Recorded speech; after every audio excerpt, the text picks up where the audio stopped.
배우 남궁원 씨가 올해 89세로 별세했다는 비보가 알려지자 연예계는 큰 슬픔에 빠졌습니다. 폐암으로 투병하다 세상을 떠난 남궁원 씨의 빈소는 서울 아산병원 장례식장에 마련됐는데 고인과 인연이 있는 동료들의 발길이 이어졌는데요. 1960에서 70년대 한국 영화계에서 활약하며 남다른 인연을 맺고 있는 배우 신영균은 주변 사람들은 호쾌하고 선굵은 이미지 때문에 나와 남궁원을 최대 라이벌로 꼽곤 하지만 사실 우리 사이에는 그런 경쟁의식은 거의 없었다고 말했죠. 그 외에도 최불암, 이병헌, 이마룡 등이 조문했고 소식을 듣고 김지미가 장례식장을 찾아왔는데 유족들은 왜 왔어? 얼른 가라고 돌려보내자 주변에 있던 사람들은 깜짝 놀랐다고 하는데요. 수려한 외모로 은막을 수놓았던 고 남궁원 씨는 당대 최고의 여배우 김지미 씨와 눈물의 박달재에 함께 출연하기도 했는데 왜 빈소까지 찾아온 김지미 씨를 그냥 가라며 돌려보냈는지 안타까운 사연을 자세히 알아보겠습니다. 1934년에 경기도 양평에서 태어난 남궁원은 대학에 입학하자마자 미남이라고 소문이 나면서 영화계 사람들로부터 배우를 하라고 끊임없이 러브콜을 받았는데요. 하지만 그의 어머니는 아들이 의사가 되기를 바랐는데 의사가 적성에 맞지 않았던 그는 한양공대에 입학해서 유학 준비를 했고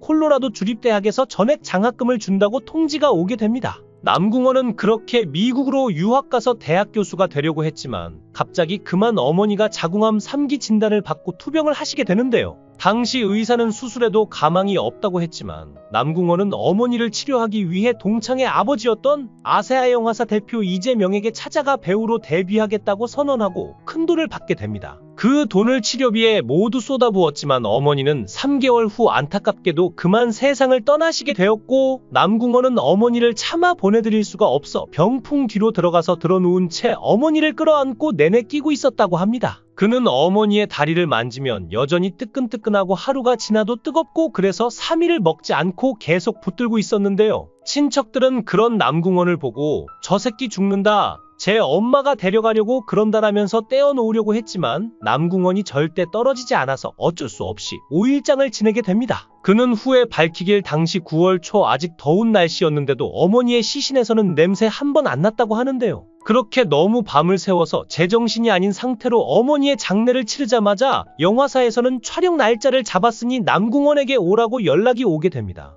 이미 돈을 받았고 약속을 했으니 안 지킬 수도 없었던 남궁원은 결국 아버지와 상의를 하게 되었는데 아버지는 딴따라는 애비 애미가 죽어도 무대에서 그걸 못 멈춘다라고 말씀하셨고 결국 애초에 배우가 될 생각이 없었던 남궁원은 마음은 심란했지만 이것도 운명이려니 하고 영화계에 들어서게 됩니다. 결국 그는 몇 년 뒤 신상옥 감독이 세운 신필름의 전속 배우가 되고 스타로 발돋움하게 되는데 후에 신상옥 감독이 별세했을 때 조문했을 정도로 일생 동안 다수의 작품에서 신감독과 함께하게 됩니다. 그는 데뷔 초만 해도 멋진 외모에 비해 연기력이 부족하다는 평가를 받았지만 꾸준히 노력한 끝에 나중에는 연기력에서도 인정받는 배우가 되었고 당시 인기 여배우였던 도금봉과도 교제하며 동거까지 하게 되는데요. 장래가 유망한 미남 배우와 아이가 둘 달린 인기 여배우가 동거까지 한다고 알려지자 당시 사회에서 그들은 많은 이들의 입방아에 오르게 되었지만 도금봉과는 얼마 가지 않아 결별하게 되는데 그 이유는 도금봉이 두 아이의 장래 문제를 걱정했기 때문이죠. 당시 남궁원이 활동하던 시절에는 대한민국 영화계가 정말 돈이 없던 시절이라 남궁원처럼 품위 있는 외모와 건장한 체격을 가진 미남 배우에게 어울리는 영화가 별로 없었기에 남궁원은 캐스팅 운이 참 없었는데요.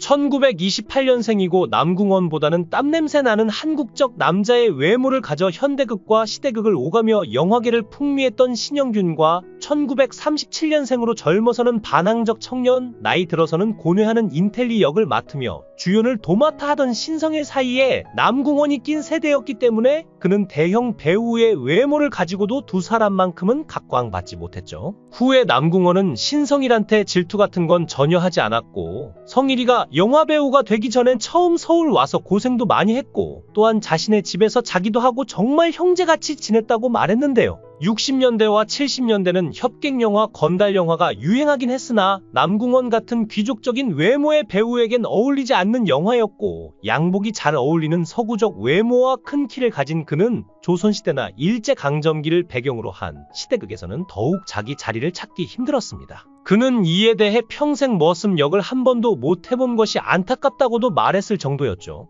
당시에는 007 시리즈를 흉내낸 스파이 영화가 잠깐 제작되기도 해서 그가 제임스 본드를 연상시키는 스파이 역할을 하기도 했으나 충무로의 주류 영화는 아니었는데 마침 인천 상륙작전을 소재로 한 영화 인천을 촬영하러 온 007 시리즈의 감독 테렌스 영이 그에게 미국행을 제안합니다. 남궁원도 미국에 가서 배우를 하고 싶었지만 당장 돌보고 있는 가족들 때문에 주춤할 수밖에 없었고 외국으로 떠나지 못하게 되죠. 신상옥 감독과 배우 최은희는 그런 글을 보고 안타까워서 너는 지금 나온 게 참 아깝다. 한 10년, 15년 뒤에만 나왔어도 라고 말했을 정도였는데요. 그렇게 월등하게 뛰어난 외모를 가지고도 캐스팅에서 불운했던 남궁원은 당시 다른 배우들과 달리 밤무대에는 출입을 안 하는 것으로 유명했지만 아들 홍정욱이 미국으로 유학을 떠난 후 학비를 대줘야 하는 상황이 생기자 결국 밤무대 출연까지도 강행하게 됩니다. 당시 영화 배우들은 영화를 찍어도 큰 돈이 없었는데 게다가 두 딸도 미국과 독일로 각각 유학을 간 데다 부인이 유방암까지 걸리는 바람에 가장이었던 남궁원은 어쩔 수 없이 가족들을 책임지기 위해 밤무대도 가리지 않고 출연을 했던 것이었죠.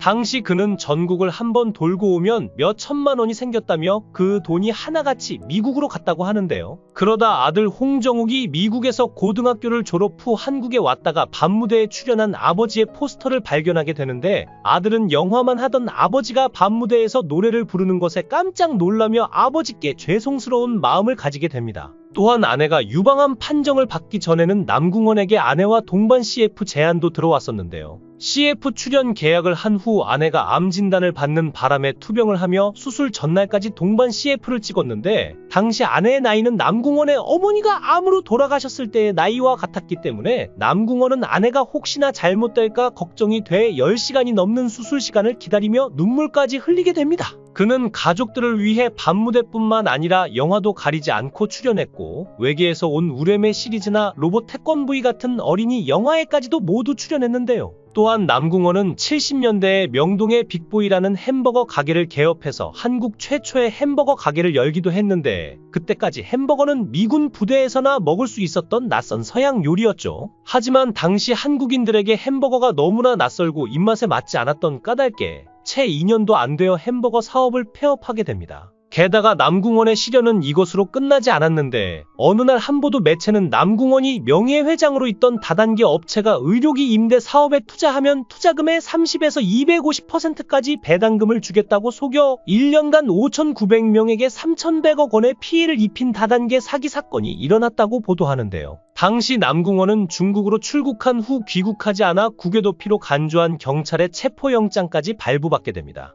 이에 대해 남궁원은 자신 역시 피해자라며 자신이 원적외선 치료를 받는데 한 회사에서 집에 의료기를 놔드리겠다며 대신 홍보를 해달라고 했는데 그렇게 자신이 직접 관련된 것처럼 많은 오해를 받았지만 자신과 아무런 관련이 없고 법적으로도 다 마무리된 사안이라고 해명하죠. 하지만 그 충격 때문이었을까요? 남궁원의 건강 상태가 최근 상당히 안 좋아져서 2년 전부터 투병을 하기 시작한 그는 여러 가지 합병증으로 서울 아산병원에서 입원 치료를 받았지만 건강을 회복하지 못하고 위독한 상태라는 사실이 전해지며 많은 이들의 안타까움을 자아냈었죠. 배우 신영규는 아우 남궁원이 전화를 안 받아 불안하다면서 영화인 원로회 이혜룡 회장을 만나 남궁원의 근황을 확인한 결과 위중하다는 사실을 전해 듣고 우울한 표정을 감추지 못하기도 했는데요. 그렇게 남궁원은 병원에서 장기간 입원 치료를 해오다 최근에는 자택에서 투병 생활을 하고 있었는데 휠체어를 타고 다닐 정도로 거동도 많이 불편해진 상태였죠. 신영규는 병원에서 문병이 허용되지 않아 이혜룡 회장을 통해 아들인 홍정욱에게 쾌유를 바라는 심경과 위로의 말을 전해달라고도 부탁했습니다.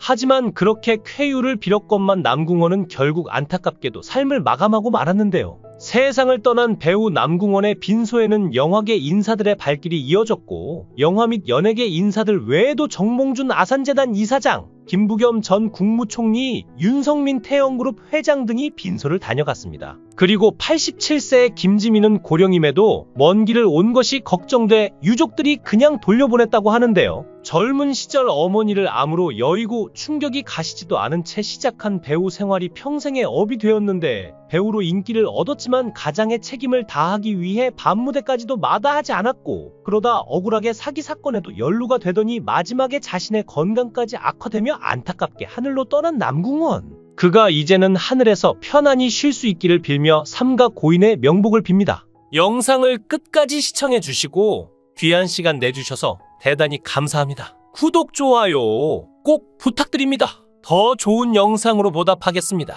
권행